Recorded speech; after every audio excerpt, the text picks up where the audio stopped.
dy në dorë, ngrihuni për vendin tuaj. Dje rastësisht pash një grup shqiptarësh që protestonin përballë ambasadës, të portat e ambasadës italiane, ish legata ambasada kineze dikur në Tiranë, protestojnë për Gjorgjia Pjeprin me lidhjet me Ramën, me mbedurinat që po ndërtojnë Shëngjin. Nga protesta s'vjen asgjë e keq. Midis të moralshme dhe të pamoralshmes është e vështirë të ndashët vijen, por sepse e kam thënë që njerëzit besojnë atë që duan besojnë. Është një masë e madhe që vazhdojnë e ndajnë mentalitetin verist. Dy përshtypje. Varri imitat frashët madh vazhdon e ndedhur. Të paktën ka 2 vjet ose 3 vjet. I kanë thyer të pllakën e varrit, pllakën e mermert, të kush i ka hedhur në zhavor, pas një shenjë respekti. Pak më tutje është varri Konicës, mbi varr ka mbeturina. Ndërkohë që ndaj varrezave të ushtarëve anglez, që nga 20 metra larg, është rrethuar me hekura për të mos lejuar asnjë lloj dëmtimi. Kam kaluar ndaj vilës Pallat Sheut, në atë vrasjen makabre, dhe për herë të parë pash që është statuja e Stalinit, një gjips ushtarak dhe statuja e Leninit. Një deputet rastësisht që i kaloi aty më tha i ka bërë ky, dhe ishte deputet socialist, për të thithur turistët. Shqetësimi është një më shkyqje. Ende e kanë ruajtur Stalinin dhe Leninin, nuk i kanë shkrirë. Ky është problemi. Mitat Frashi njihet në histori si i biri Abdul Frashit, baba i kombit, prej New York, një varesë të paqë, gjelbërim, kaproj, edhe të ti një parcel me disa ballistë të tjerë. Këtu mungon ky respekt. Dikush mund të thotë që është qeveria e majtë e mos prit, që të kenë respekt ndaj Mitat Frashit. E sollën këtu thjesht për përfitime politike. Ndërkohë që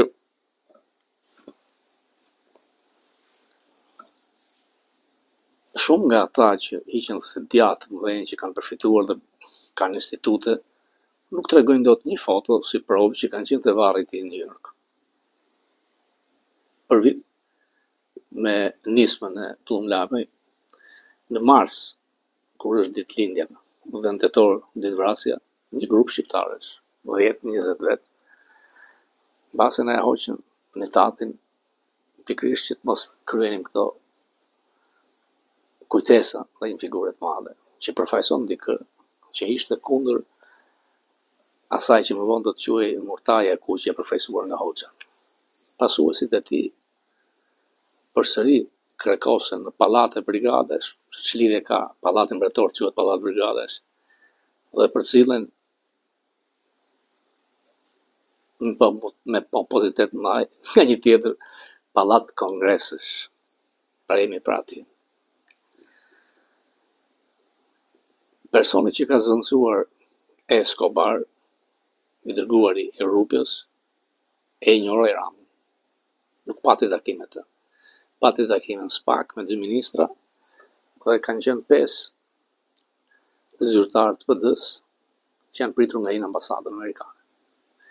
Kryetari i grupit parlamentar, nën kryetari i grupit parlamentar,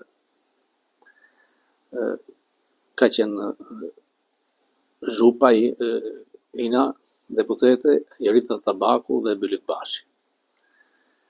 Nga burimet që kam nga diplomatët janë folur, është pranuar korrupsioni i madh.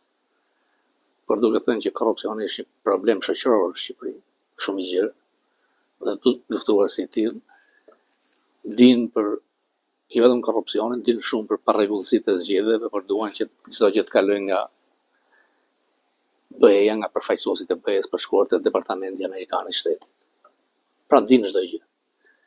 Por ky departament ka një qasje tjetër që nuk do të mbajnë deklarata nëse nuk preket interesi kombëtar i Amerikës dhe interesi tregtar.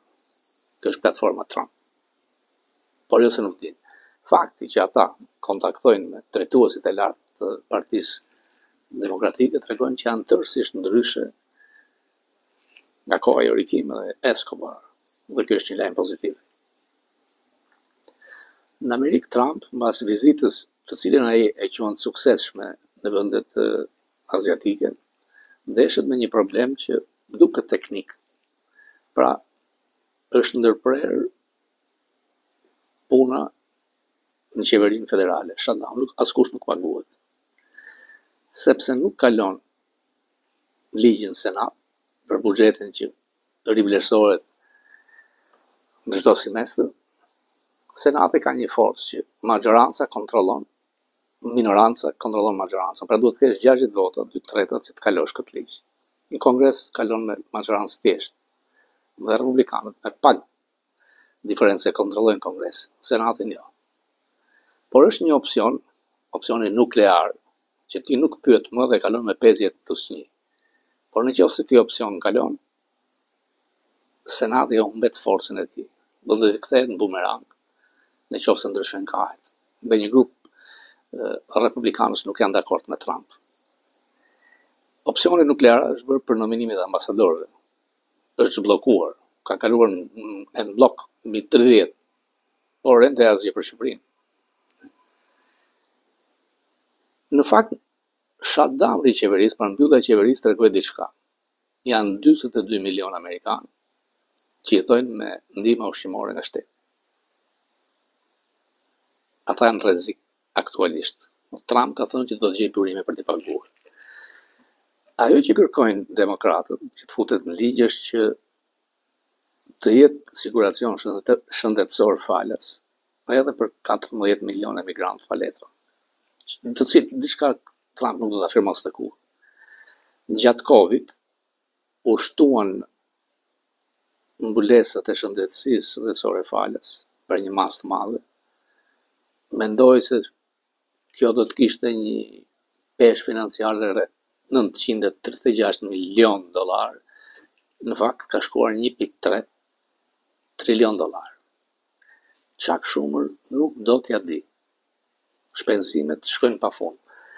Demokratët synojnë dhe kërkojnë që ta nacionalizojnë shëndetësinë. Pra të ketë një shëndetësi falas, siç është në Kanada, siç është në Angli dhe në vende të tjera evropiane.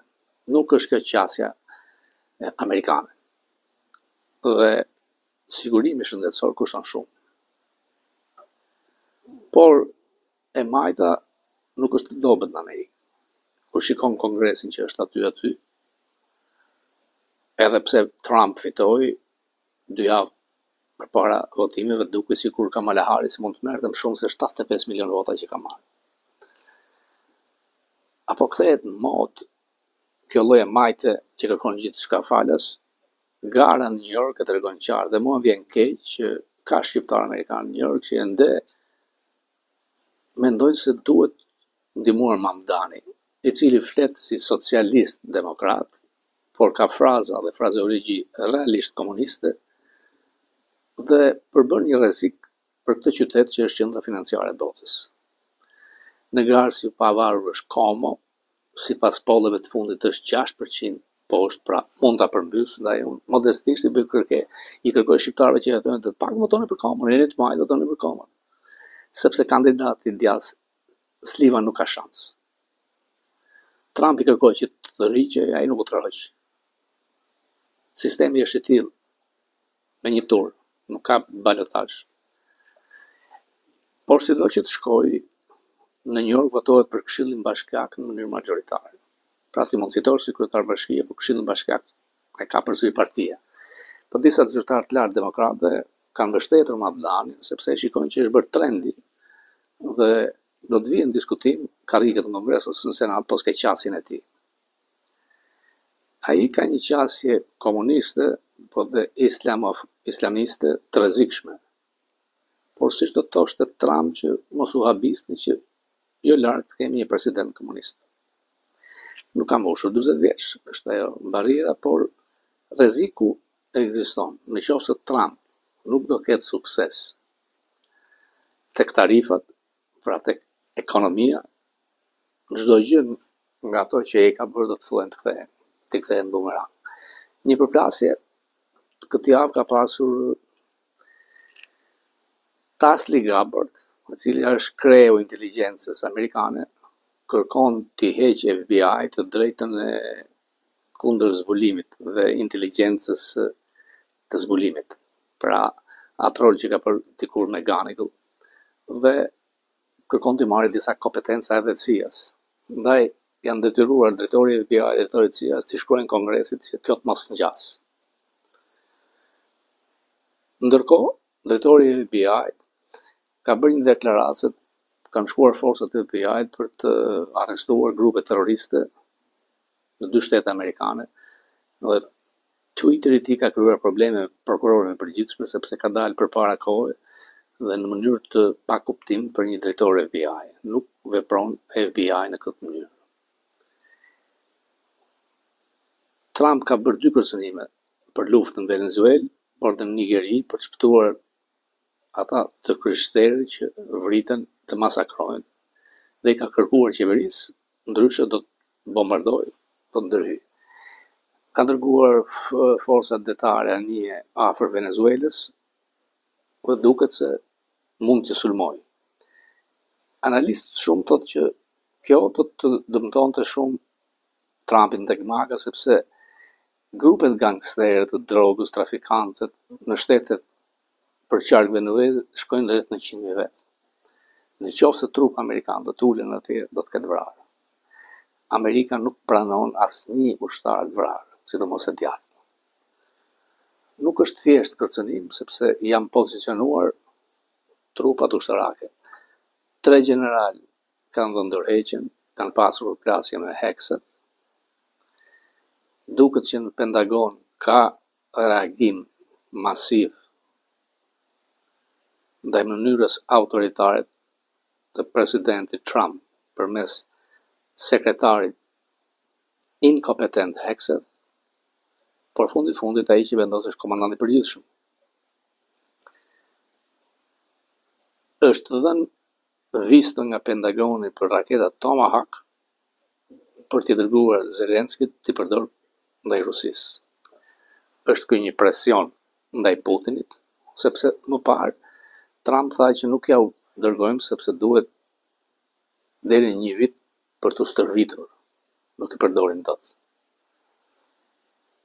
Të tjerë thonin që numri i raketave në magazinet amerikane është i vogël dhe ne dëmtojmë sigurinë kombëtare.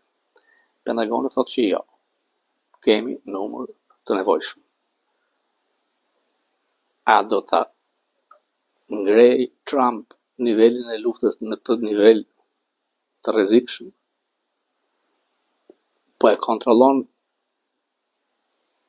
forcërisht projektin 2025, sepse Trump ka qenë shumë i butë me Putinin. Ai e konsideron fitore udhëtimin e tij në vendet aziatike. India do të vazhdojë të blejë naftë nga Rusia. Japonia gjithashtu.